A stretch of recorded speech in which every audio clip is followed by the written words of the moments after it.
Ну, давай tekshirib ko'ramiz. 3 kuch yama qurib olamiz.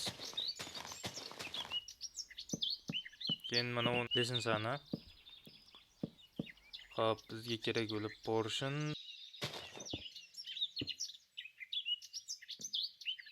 Portionni qo'yib turib, polyblok. Ikkita bunday blokdan qo'yib olamiz. Xohlagan blok qo'ysalaring bo'ladi. Еще nima deylar, lyukni qo'ygandan keyin richak qo'yamiz mana yerga. Mana shu zelenni cho'lamiz, ночное зрение. Yo. Wow. Опля.